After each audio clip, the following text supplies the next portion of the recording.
কৃষক কৃষি তার উন্নয়ন সব নিয়ে আমাদের এই আয়োজন। বাংলার কৃষি, বাংলার কৃষি, বাংলার কৃষি। ফলবে ফসল, ভরবে গোলা, আরো বেশি বেশি। বাংলার কৃষি, বাংলার কৃষি, বাংলার কৃষি, বাংলার কৃষি, বাংলার কৃষি। কৃষি তথ্য প্রযুক্তি পরামর্শ এবং মাঠ ফসলের করণীয় সম্পর্কে জানাতেই আমাদের এই বাংলার কৃষি। প্রিয় কৃষক ভাইয়েরা, বাংলাদেশ টেলিভিশনের নিয়মিত কৃষি বিষয়ক অনুষ্ঠান বাংলার কৃষি দেখার জন্য আমি আব্দুল শহীদ মিঠু আপনাদের আমন্ত্রণ এবং শুভেচ্ছা জানাচ্ছি।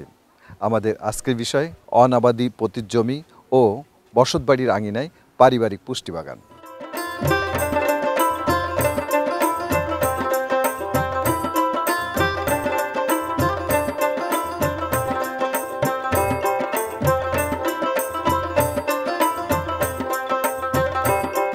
বাড়তি জনসংখ্যার মুখে আহার তুলে দিতে প্রয়োজন হচ্ছে বাড়তি খাদ্য, অথচ আবাদি জমির পরিমাণ দিন দিন কমে যাচ্ছে। সেক্ষেত্রে অনাবাদি পতিত জমি ও বাড়ির আঙিনায় পারিবারিক পুষ্টি বাগান এক নতুন দিগন্ত এনে দিয়েছে। এতে পুষ্টি চাহিদা মিটছে এবং বাড়তি আয় হচ্ছে।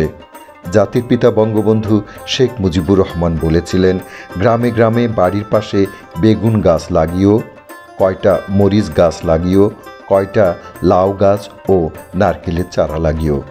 তারই ধারাবাহিকতায় তাঁরই কন্যা মাননীয় প্রধানমন্ত্রী শেখ হাসিনা দেশের প্রতি ইঞ্চি জমিকে ফসল উৎপাদনে ব্যবহার করার নির্দেশনা দিয়েছেন।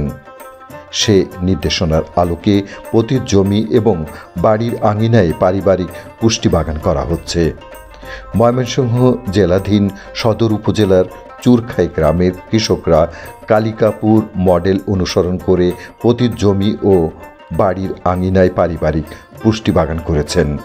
বাগানে 5টি বেড এবং 2 পাশে লতা জাতীয় ফসলের জন্য মাচা তৈরি করেছেন।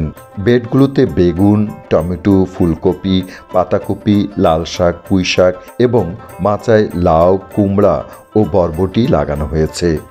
জৈব সার, জৈব বালাইনাশক, সেক্স ফেরোমন ফাঁদ ও হলুদ ফাঁদ ব্যবহার করে সম্পূর্ণ নিরাপদ উপায়ে সবজি চাষ করছেন তারা। অনাবাদি পতিত জমিতে এবং বাড়ির আঙিনায় পুষ্টি বাগান, এবং আমরা দেখতে পাচ্ছি এখানে একটা চমৎকার পুষ্টি বাগান। এখানে বিভিন্ন রকম সবজি রয়েছে এবং এইটার যে পরিচর্যা করছেন এই বাড়ির একজন গৃহিণী, আমরা তার সাথে কথা বলছি। আরগেজ আপা, কেমন আছেন আপনি? হ্যাঁ, আল্লাহ দিলে ভালোই আছি। আচ্ছা, এখানে তো অনেক রকমের সবজি রয়েছে। জি, কি কি সবজি আছে আপনার এখানে? এখানে সবজি আছে, মনে করেন বেগুন আছে, মরিচ আছে, বাঁধাকপি আছে, ফুলকপি আছে, জাংলার মধ্যে মনে করেন লাউ আছে, আর হেন্দে জাংলার মধ্যে আছে করল্লা।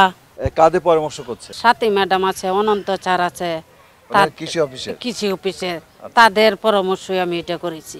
তো এই জায়গাটা আগে পতিত পড়ে থাকতো না? জি, এটা পতিত থাকতো, কোনো কিছু করা হইতো না। তখন তারা পরামর্শ দিছে, তখন আমি এটা করতে শুরু করলাম। কেমন লাগতেছে এখন আপনার? হ্যাঁ, এটা করি আমি অনেক ভালো।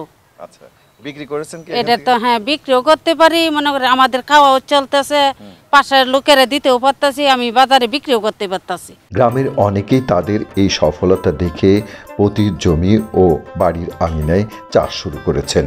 উপজেলা কৃষি কর্মকর্তা তাদের সহায়তা করছেন এবং প্রশিক্ষণ দিচ্ছেন।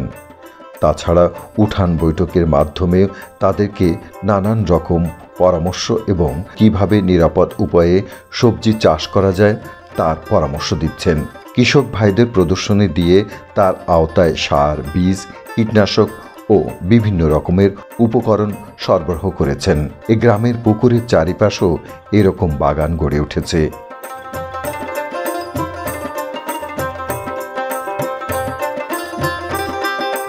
উপজেলা কৃষি অফিসার সাথী ম্যাম এবং অনন্ত স্যারের সহযোগিতায় এই পতিত জমি অনেক দিন যাবৎ পতিত ছিল। তারা দেখে আমার বাবাকে পরামর্শ দিলেন যে এখানে কিছু করার জন্য।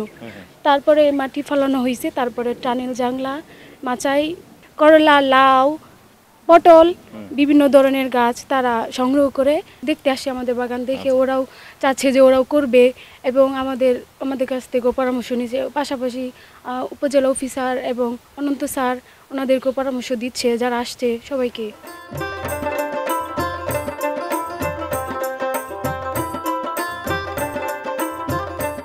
সবজি সুস্বাস্থ্যের জন্য পুষ্টি সমৃদ্ধ সুষম খাদ্য তালিকায় অপরিহার্য অংশ। পতিত জমি ও বাড়ির আঙিনায় পারিবারিক পুষ্টি বাগানে স্বল্প পরিসরে নানান ধরনের সবজি চাষ করা হয় বিধায় সেসব সবজি প্রতিদিন টাটকা ব্যবহার করে পুষ্টি চাহিদা পূরণ করা সম্ভব হচ্ছে। সেই উদ্দেশ্যে কৃষি সম্প্রসারণ অধিদপ্তর অনাবাদি পতিত জমি ও বসতবাড়ির আঙিনায় পুষ্টি বাগান স্থাপন প্রকল্প বাস্তবায়ন করছে। পারিবারিক পুষ্টি বাগানের মাধ্যমে সারা বছর নানান ধরনের সবজি উৎপাদনের জন্য উপযুক্ত জাত উদ্ভাবিত হয়েছে। এসব জাতের বৈশিষ্ট্য দেখে বিভিন্ন মডেল ব্যবহার করে সবসময় পুষ্টি বাগান করা যায়। পুষ্টি বাগান করার বেশ কিছু মডেল রয়েছে। কালিকাপুর মডেল ব্যবহার করলে প্রত্যেক মৌসুমে প্রতি বাড়িতে কমপক্ষে 10টি সবজি উৎপাদন করা যায়। সেই হিসেবে 3 মৌসুমে 25 থেকে 30 ধরনের সবজি খাওয়ার সুযোগ তৈরি হয়, যা সুস্থ সবল জাতি গঠনের জন্য খুবই গুরুত্বপূর্ণ। আমরা এই চোরখাই ব্লকে স্বপন মিয়ার বাড়িতে তার পুকুর পাড়ে জমিটা একদম অনাবাদি ছিল, সেখানে কিছুই হতো না, একদম বালি টেলি ছিল। আমরা সেই বালিযুক্ত স্থানে মাঝে মাঝে গর্ত করে সেখানে আমরা জৈব সার এবং কিছু রাসায়নিক সার, কিছু ডিএপি সার, ওই প্রতি গর্তেই এই 200 গ্রাম পরিমাণ ডিএপি, 150 গ্রাম পরিমাণ পটাশ, তারপর জিপসাম, দস্তা, বুরন সবগুলি সার মোটামুটি পরিমিত মাত্রায় দিয়ে এবং জৈব সার দিয়ে ভার্মিকম্পোস্ট দিয়েছি। দিয়ে তারপর সেটা প্রসেস করে আমরা 10-12 দিন পর আমরা উন্নত জাতের হাইব্রিড লাউয়ের বীজ বপন করছি। আমরা ওই অনাবাদি পতিত প্রকল্প আছে বসতবাড়ি আঙ্গিনায় সবজি চাষ, সেই প্রকল্প থেকে আমরা কিছু তাকে সহযোগিতা করেছি এবং সেই প্রকল্পের মাধ্যমেই আমরা এই স্বপন মিয়ার বাড়িতে আমরা এই সবজির বাগানটা করেছি। এবং তার বিভিন্ন পোকামাকড়ের যে আক্রমণের যে বিষয়টা আসছে সেখানে আমরা সাধারণত সেক্স ফেরোমেন দিই, কুমড়া জাতীয় বা লাউ জাতীয় ফসলের যে সেক্স ফেরোমেন লিউরটা আছে সেটা দিই।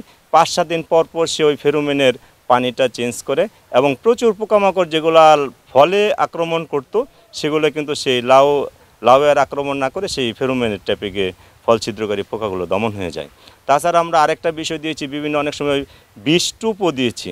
মিষ্টি কুমড়ার মাঝে কলার খোলের মধ্যে মিষ্টি কুমড়াতে আমরা কীটনাশকের একটু দ্রবণ দিয়ে জায়গায় জায়গায় দিয়ে দিয়েছি।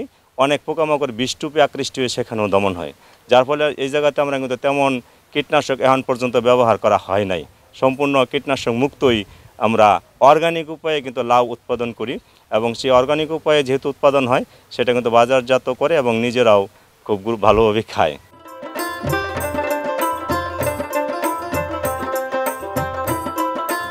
প্রয়োজনীয় পরিমাণ শাকসবজি ও ফলমূল না খাওয়ার কারণে আমাদের দেশের অনেকেই পুষ্টিহীনতায় ভুগছেন এবং নানাবিধ রোগে আক্রান্ত হচ্ছেন। প্রতিটি মানুষ যদি পতিত জমি এবং বসবাসের পাশের পতিত জমিতে পুষ্টি বাগান করে ফলমূল ও শাকসবজির আবাদ করতে পারেন, তাহলে তারা অপুষ্টির হাত থেকে পরিবারকে বাঁচাতে পারেন। পতিত জমিতে শাকসবজির বাগান করলে একদিকে যেমন জমির সদ্ব্যবহার হয়, তেমনি অবসর সময়টা কাজে লাগানো যায়। উৎপাদিত সবজি ব্যবহার করে পুষ্টি নিশ্চিত করা যায়, সংসারের খরচ কমানো যায়, আবার বাড়তি আয় করারও সুযোগ তৈরি হয়।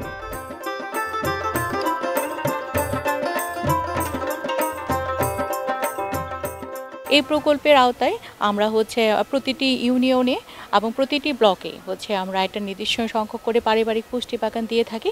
তারই ধারাবাহিকতায় আমাদের এই পারিবারিক পুষ্টি বাগান, যেখানে আমি দাঁড়িয়ে আছি, স্বপন মিয়ার পারিবারিক পুষ্টি বাগান। এবং এই পুষ্টি বাগানের উদ্দেশ্য হচ্ছে যে আমাদের বাড়ির কিন্তু অনেক জায়গা থাকে যেগুলো অনাবাদি থাকে, কখনোই আসলে কৃষক কোনো চাষাবাদ করেনি। এবং এই পুষ্টি বাগানের মাধ্যমে আমরা একটা মডেল অনুযায়ী কাজ করি, যে কালিকাপুর মডেল। এবং এই কালিকাপুর মডেলে আপনার জমির পরিমাণ খুবই কম লাগে, মাত্র 1% জমিটা কিন্তু আমরা খুব সুন্দরভাবে একটা মডেল অনুযায়ী আমরা একটা পুষ্টি বাগান করতে পারি। যেমন কালিকপুর মডেলে আমাদের 5টি সবজির ব্যাট থাকে এবং দুই পাশে পূর্ব পশ্চিম দুই পাশে 2টা মাচা থাকে।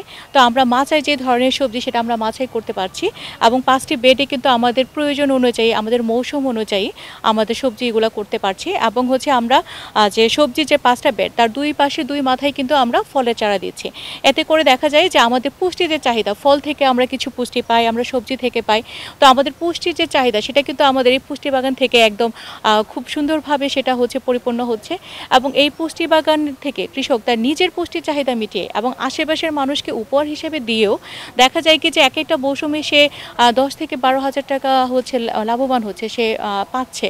যেটা আসলে একটা সময় ছিল যে সে তার সবজি কিনে খেতে হতো এবং হচ্ছে সে কিন্তু সেটা টাকা খরচ হতো এবং তার এই জমিটা কিন্তু আপনার অনাবাদি থাকতো।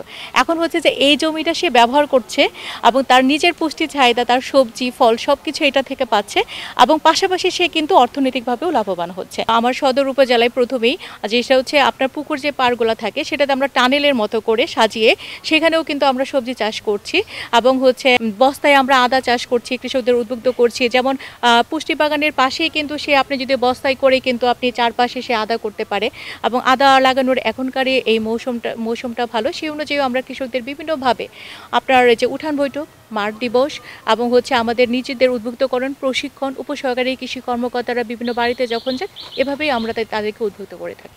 দেশের সকল পতিত জমি এবং বসতবাড়ির আঙিনায় অনাবাদি পতিত জমিতে পারিবারিক পুষ্টি বাগান করা গেলে দেশের নিরাপদ খাদ্য ও পুষ্টি চাহিদা পূরণ হবে। তাতে গড়ে উঠবে জাতির পিতার স্বপ্নের ক্ষুধামুক্ত ও দারিদ্র্যমুক্ত সমৃদ্ধশালী বাংলাদেশ।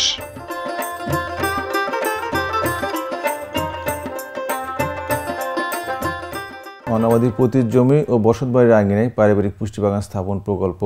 এ যাবৎ প্রকল্পের আওতায় আমরা লক্ষাধিক পারিবারিক পুষ্টি বাগান স্থাপন করেছি। 4,89,150টি পারিবারিক পুষ্টি বাগান স্থাপন করা হবে। প্রতিটি ইউনিয়ন পর্যায়ে 100টি করে পারিবারিক পুষ্টি বাগান স্থাপন করা হবে। মাননীয় প্রধানমন্ত্রী যে ঘোষণা দেন 1 ইঞ্চি জমিও যেন অনাবাদি না থাকে, সেই 1 ইঞ্চি জমি যেন সদ্ব্যবহার করা যায়, কৃষকের প্রতিটা জায়গা যেন আমরা আমাদের আওতায় আনতে পারি, সেই লক্ষ্যকে সামনে রেখে প্রকল্পটি হাতে নেওয়া হয়। এটা বসতবাড়ির আঙিনায় এবং আশেপাশে যে অনাবাদি এবং পতিত জায়গা পড়ে থাকে সেই জায়গাগুলোকে উদ্দেশ্য করে আমাদের আওতায় আনার জন্য কাজ করে যাচ্ছি। এবং এই প্রকল্পের মাধ্যমে প্রতিটা 1.5 শতক জায়গায় এক পুষ্টি বাগান স্থাপন করে দেওয়া হবে, যেখানে 5টি বেড থাকবে এবং 5টি বেডে 5 ধরনের সবজি থাকবে। এবং এটা রবি, খরিফ 1, খরিফ 2 3 সিজনেই সারা বছরব্যাপী সিজন মৌসুম ভিত্তিক যে সবজিগুলো হয় সেই সবজিগুলো তারা উৎপাদন করতে পারে এবং পাশাপাশি মাচায় তারা সবজি চাষ করবে এবং সেই বিষয়ে তাদেরকে প্রশিক্ষণ এবং হাতে কলমে তাদের এগুলো আমাদের মাঠ পর্যায়ের উপসহকারী কৃষি কর্মকর্তা এবং উপজেলা কৃষি কর্মকর্তা এবং কৃষি সম্প্রসারণ অফিসার তারা এগুলো বাস্তবায়নে সম্পৃক্ত থেকে তদারকির মাধ্যমে এগুলো বাস্তবায়ন করে যাচ্ছে। এবং এতে দেখা যায় যে একটি পারিবারিক পুষ্টি বাগান থেকে একটা কৃষক পরিবার তার সারা বছর যে পুষ্টির চাহিদা বা শাকসবজি সে সেখান থেকে সংগ্রহ করতে পারে এবং উপরন্তু অনেক সময় তারা উদ্বৃত্ত সবজি বিক্রি করেও সেখানে থেকে 2টি পয়সা তারা আয় করে পরিবারের অন্য চাহিদা তারা মেটাতে পারছে।